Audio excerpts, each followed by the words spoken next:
Now then, yesterday I had another go at that Lister PK 30 kilowatt generator. So I put a few clips together to sort of ask for help, really, which is why the thumbnail says help. The information is there in the video, including at the end there's a shot of the rev counter, and I did, just out of a matter of interest, increase the revs to about 1650, which it didn't like at all, and the AC volts rose to about 60 volts. So there's something adrift. The rated speed of the generator is 1500 RPM, as we've seen in, I think, probably part 1. So any information, any help, much appreciated. Right, let's crack on with this. Now then, we're back on this PK Lister generator, or engine and generator. And if you remember last time, we were having problems with regulation. So we put 24 volts into the field coils of that excitation generator, and we were getting 480 volts out of the 3-phase output. I'll just show you that. So there's the 3-phase output. The connection on the farthest right is the neutral. So we've got, you can't really see there, but we've got a wire. We've got that wire there connected to one of the phases, and this wire here connected to the neutral. Okay, and over here we've got a little control board. So let's have a look at that. Okay, so we have got AC from the output was a neutral and a phase, which should theoretically be giving you 240 volts or thereabouts.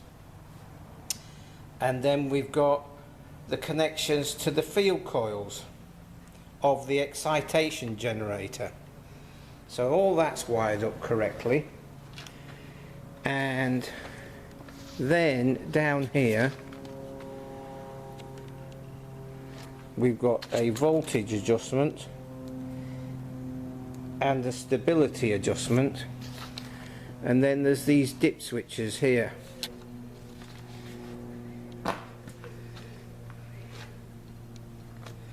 So we have got 110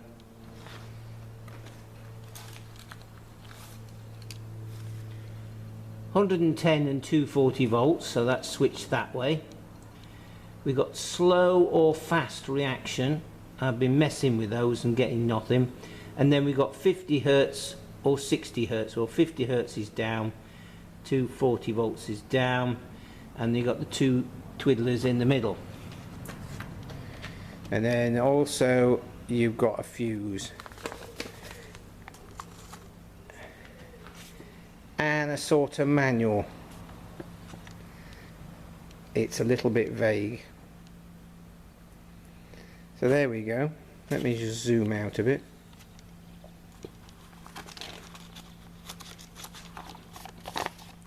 There is some decent information in here. There they are. There's one of them, and there's another one next door to it. So I've cleaned those up and checked continuity from the slip ring all the way through to the brush connections of the excitation generator. So we have continuity there. So, you know, by all accounts, everything should be hunky-dory. But we're only getting about 32 to 34 volts on the AC three-phase output.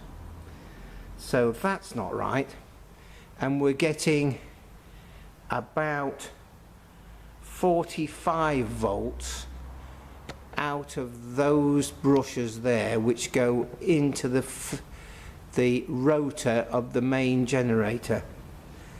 So you would think that it would build up. You're getting a bit of voltage from the output of the main generator, which then goes to the voltage control unit, which then bumps up the fields in this generator, which bumps up the output from the commutator of the excitation generator, which then increases the magnet strength of the rotor in this main generator, which then increases the output to the point where then this control unit just in there would take over and start reducing things to get a stable three-phase output, but it doesn't seem to be happening. So I'm just going to start it up, and then we'll just pop round the other side there and show you the meter readings. Right. Okay, well, the peach can all the way up there is full again. Yeah. And what I have to do now is connect the stop-start solenoid, which, if you remember, is over there, that thing there, and then start her up. It has been started once today, so it shouldn't be a big deal. So we just tuck that in there. Click. Okay, so that's that solenoid going, and then it's a positive earth on this, so that is positive.